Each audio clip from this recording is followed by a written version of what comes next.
जय हिंद। आप सभी को स्वागत है आपके अपने चैनल शिव क्लासेस पर। आज के इस क्लास में ज्योग्राफी का मोस्ट इम्पॉर्टेंट जो है पहला चैप्टर हमारा है भारत संसाधन एवं उपयोग। पहला चैप्टर का नाम है भारत संसाधन एवं उपयोग। उससे संबंधित जितने भी क्वेश्चन बनते हैं, लघुत्तरीय प्रश्न और ऑब्जेक्टिव जितने भी एनसीईआरटी बुक में दिए होते हैं, आज उसका हम सॉल्यूशन समझाएंगे। किस तरीके से आपको भूगोल का जवाब देना है, और भूगोल को ज़्यादा मतलब हार्ड में भी नहीं लेना, ना तो हल्के में भी लेना है, लेकिन खासकर आप समझते हुए जवाब देंगे तो आपका जवाब अच्छा माना जाएगा। चलिए क्लास को शुरू किया जाता है और आप वीडियो में बने रहिए। देखिए सवाल हमारा है भारत संसाधन उपयोग। ये जो हमारा इकाई 1 का जो है पहला चैप्टर देखा जाए तो भूगोल का जो है क्लास 10 के लिए काफ़ी उपयोगी है।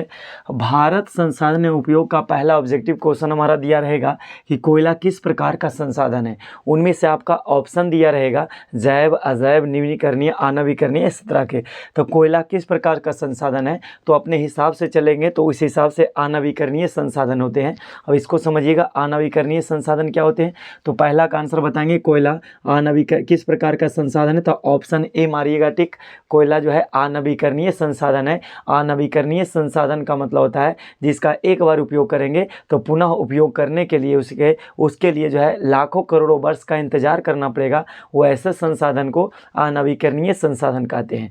नवीकरणीय का मतलब हुआ एक बार उपयोग किए, दोबारा उसके पाने के लिए जो है लाखों करोड़ों वर्ष का इंतजार करना पड़ेगा, तब कहीं जाकर हमें वह जो संसाधन उपलब्ध हो पाएगा, तब हम उसका उपयोग कर पाएंगे। इसीलिए उसको कहेंगे अनवीकरणीय संसाधन। तो कोयला भी उसी प्रकार का संसाधन है, एक बार उपयोग करते हैं तो पुनः तुरंत नहीं मिल पाता है, इसलिए कोयला को कहा गया कौन सा संसाधन, अनवीकरणीय संसाधन। और दूसरा क्वेश्चन आपका दिया रहेगा सौर ऊर्जा निम्नलिखित में से कौन सा संसाधन है। तो सौर ऊर्जा निम्नलिखित में से कौन सा संसाधन है, आपका ऑप्शन दिया रहेगा मानवकृत संसाधन, ऑप्शन दिया रहेगा पुनः पूर्ति योग्य संसाधन, ऑप्शन दिया रहेगा सी अजैव संसाधन और अचक्रीय संसाधन। तो इसका मारेंगे क्या चीज़, ऑप्शन बी मारेंगे पुनः पूर्ति योग्य। पुनः पूर्ति योग्य का मतलब एक बार इस्तेमाल करेंगे तो पुनः हमें मिल सकता है, इसीलिए जल को कहा गया सौर ऊर्जा है, इसलिए सौर ऊर्जा को पुनः पूर्ति योग्य संसाधन कहा जाता है। क्योंकि सूर्य का धूप का एक बार उपयोग करेंगे, पुनः जो है सुबह होगा फिर मिलेगा, तो ऑप्शन बी हो जाएगा। और तीसरा सवाल दिया रहेगा तट रेखा से कितनी किलोमीटर क्षेत्र, तट रेखा से कितने किलोमीटर क्षेत्र सीमा अपवर्जक आर्थिक क्षेत्र कहलाते हैं। सीमा अपवर्जक आर्थिक क्षेत्र का मतलब होता है कि जो है तट रेखा से कितनी किलोमीटर सीमा अपवर्जक आर्थिक क्षेत्र, मतलब हुआ आर्थिक अपवर्जक क्षेत्र का मतलब हुआ कि वह देश उसका उपयोग उतना ही दूर तक करेगा और बाकी अन्य देश के लिए जो है, तो यहाँ पर तट रेखा से कितने किलोमीटर तक, तो 200 किलोमीटर तक। किसी भी देश के पास जो है एक अधिकार दिया गया है, एक अधिकार, एक पैमाना है 200 किलोमीटर तक समुद्री यानी तट रेखा से 200 किलोमीटर तक कोई भी देश हो और उसका 200 किलोमीटर तक का संसाधनों का उपयोग कर सकता है, और उसका संरक्षण करना उसकी जिम्मेदारी होती है, और जो है उसका उपयोग और इसका जो है देख रेख किसके जिम्मेवारी है, तो उस देश के अंतर्गत। यानी किसी भी देश के लिए जो है 200 किलोमीटर तक आर्थिक सीमा अपवर्जक आर्थिक क्षेत्र कहलाता है, मतलब बिना अनुमति के हम उसके संसाधनों का उपयोग नहीं कर सकते हैं। तो इसका आंसर हो जाएगा ऑप्शन बी सही। और चौथा क्वेश्चन दिया रहेगा कि डाकुओं की अर्थव्यवस्था का संबंध है। तो डाकुओं की अर्थव्यवस्था का संबंध है, बताएंगे ऑप्शन बी संसाधनों के अनियोजित विदोहन से। संसाधनों के अनियोजित विदोहन के मतलब हुआ कि डाकू जो है किसी भी पाबंदी पर नहीं चलते हैं। डाकू जितने भी होते हैं, डाकू का काम है वो संसाधनों का मतलब अनियोजित विदोहन से, मतलब आप अपने मनमाने तरीके से दोहन करते हैं, जिससे क्या होता है प्राकृतिक संसाधनों का दोहन होता है। मतलब डाकू क्या है अपने तरीके से, हम लोग क्या है, हम लोग इंसान हैं, हम लोग जो है पाबंदी लगा हुआ है कि हमें जंगल इतना ही काटना है, हमें पेड़ों की लकड़ियां नहीं काटनी है, ऐसा नहीं करना, वैसा नहीं करना, लेकिन डाकुओं पर कोई पाबंदी नहीं होता है, जिसके कारण क्या है, तो डाकुओं की अर्थव्यवस्था का संबंध किससे है, तो संसाधनों के अनियोजित विदोहन से है। मतलब मनमाने तरीके से पेड़ों की कटाई करते हैं, मनमाने तरीके से प्राकृतिक संसाधनों का दोहन करते हैं, जिससे प्राकृतिक संसाधनों की क्या होती है, क्षति होती है। चलिए इसका ऑप्शन हो जाएगा बी सही। और पांचवा क्वेश्चन दिया रहेगा समुद्री क्षेत्र में राजनीतिक सीमा के कितनी किलोमीटर क्षेत्र तक राष्ट्रीय संपदा निहित है।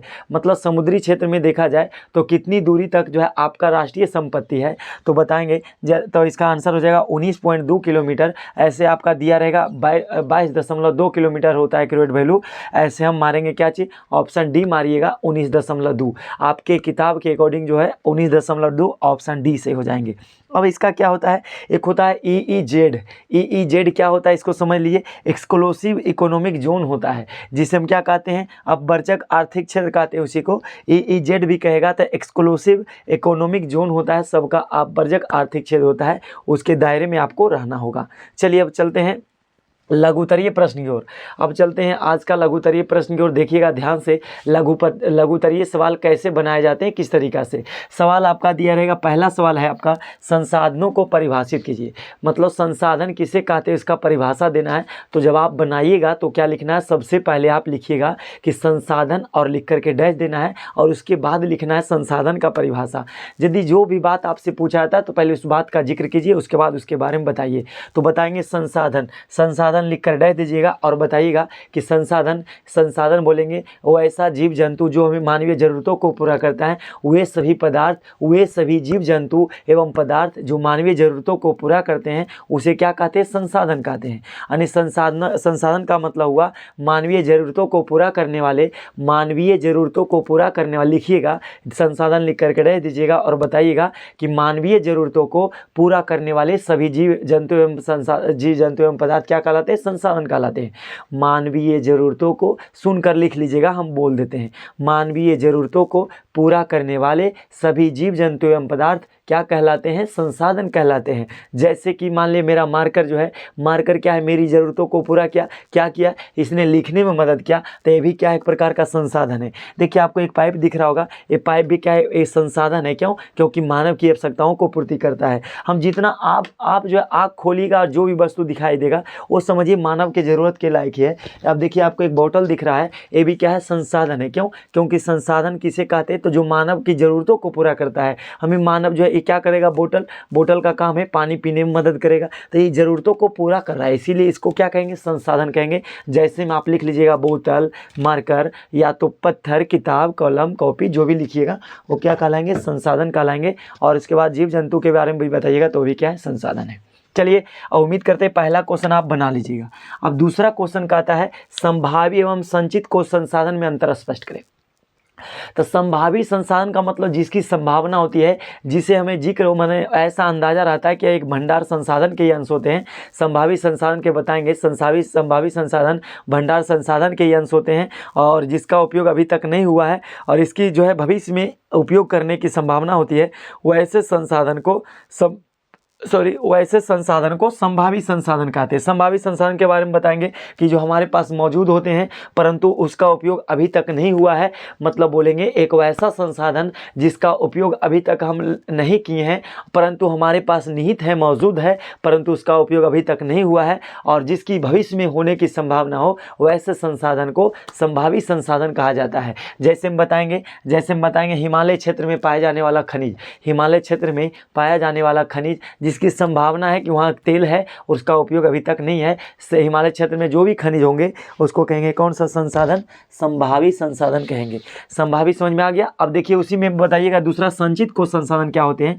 तो संचित कोश संसाधन के बारे में बताएंगे जिनका उपयोग जो है किया जा रहा है, जिनका उपयोग बताएंगे एक वैसा संसाधन जिनका उपयोग तकनीक की सहायता से, बुद्धि के द्वारा तकनीक की सहायता से जिनका उपयोग किया जा रहा है, वैसे संसाधन को संचित कोश संसाधन कहते हैं। और ऐसे संसाधन भंडार संसाधन के ही अंश होते हैं। मतलब कहीं ना कहीं एकत्रित होता है, धरती के अंदर, धरातल के अंदर जमा होता है और उसका उपयोग हम तकनीक माध्यम से, तकनीक का मतलब हम क्या लगाएंगे, अब तकनीक का मतलब हुआ कि हम ऐसा पद्धति अपनाएंगे, या तो क्या करेंगे, जैसे मान लिया JCB मंगवाएंगे या तो बड़े बड़े किरान मंगाएंगे, उसका खुदाई करके खनन प्रक्रिया द्वारा क्या करेंगे, हम उसका उपयोग करेंगे। इसका मतलब है कि हमने तकनीक लगाया, और तकनीक मतलब बुद्धि लगाया, विवेक लगाया, अपना विधि द्वारा क्या किए, उसका उपयोग किए। तो ऐसे संसाधन को संचित कोश संसाधन कहा जाता है। और जैसे में बताएंगे, जैसे में बांध बना करके हम क्या किए, जैसे में बड़े बड़े दो पहाड़ों के बीच एक बांध बना देते हैं, बांध का निर्माण करते हुए हमने क्या किया, बिजली का निर्माण किया। तो पन बिजली का जो निर्माण हुआ, पन बिजली मतलब जो जल के द्वारा जल विद्युत उत्पन्न हुए हैं,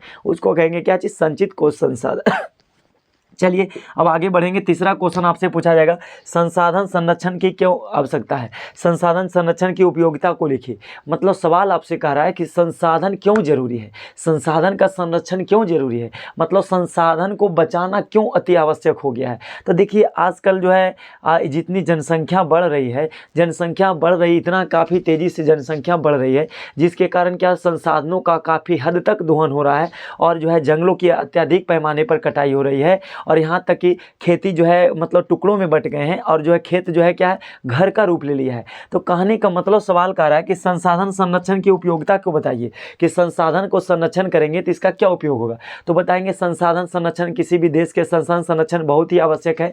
संसाधन किसी भी देश के क्या होते हैं, स्तंभ होते हैं। संसाधन किसी भी देश के विकास के लिए जो है काफ़ी उपयोगी होते हैं। संसाधन किसी देश के धरोहर होते हैं जिसका उपयोग यदि आज हम सही तरीके से अगर जो उपयोग हम नहीं करेंगे तो आने वाले भविष्य में अनेक प्रकार की समस्याएं हो जाएगी, समस्याएं उत्पन्न हो जाएंगी। जैसे में समय पर वर्षा नहीं होना, एक मच्छर हमें बड़ा डिस्टर्ब कर रहा है।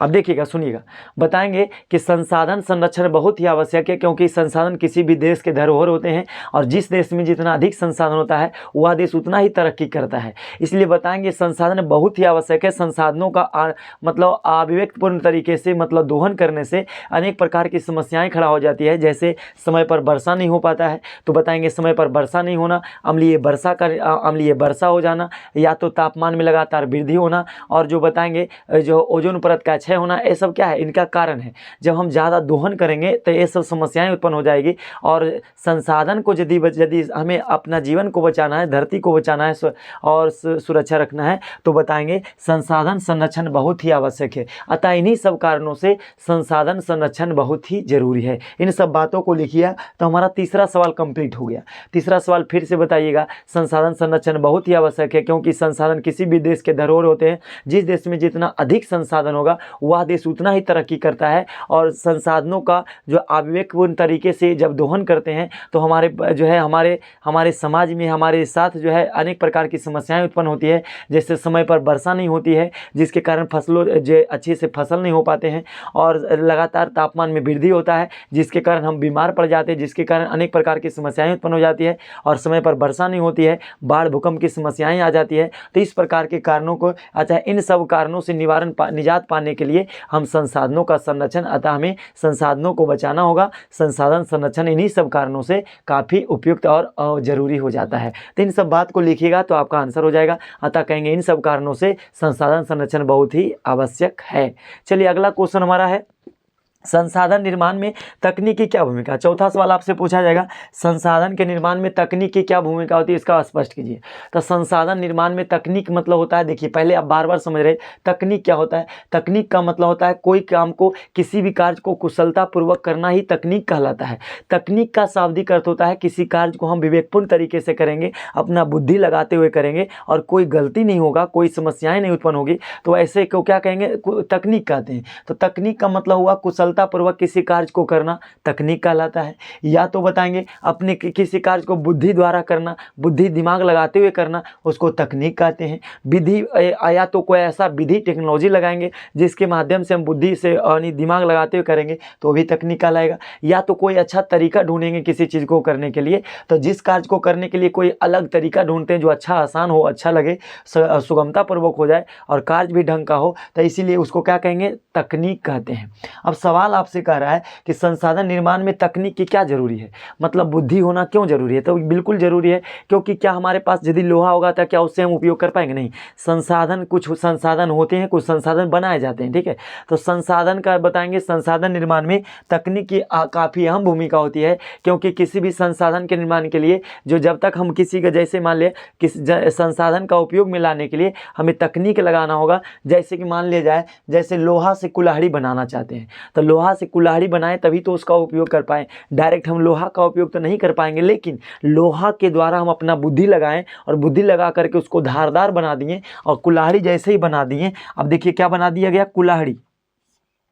अब जैसे हम कुल्हाड़ी बना दिए, अब कुल्हाड़ी बना दिए तो इसका उपयोग हम कर पाएंगे, बिल्कुल बिल्कुल इसका उपयोग हम कर पाएंगे। तो कुल्हाड़ी बना देने से धारदार हो गया, और धारदार होने से बाद हम किसी चीज़ को काटने में मदद कर सकते हैं, तो इसका हेल्प ले सकते हैं। तो बताएंगे लोहा से कुल्हाड़ी बनाना तकनीक के द्वारा संभव हो पाता है, लकड़ी से कुर्सी बनाना ये भी क्या है, तकनीक के द्वारा ही संभव हो पाता है। अतः हमारे लिए बताएंगे, अतः संसाधन के निर्माण में, किसी भी संसाधन के निर्माण में बिना तकनीक के जो है कोई भी संसाधन निर्माण नहीं हो सकता है। बिना बुद्धि लगाए, बिना दिमाग लगाए किसी भी संसाधन का निर्माण हम नहीं कर सकते हैं। अतः कह सकते हैं कि संसाधन निर्माण में तकनीक की काफ़ी अहम भूमिका होती है। और कैसा लगा आज का हमारा लघुत्तरीय डिस्कशन करने का, समझाने का तरीका, कमेंट सेक्शन में अपना भावना को अवश्य शेयर कीजिए। सभी को जय हिंद, मिलते हैं अगले क्लास में। आपका दिन शुभ हो। जय हिंद, बाय।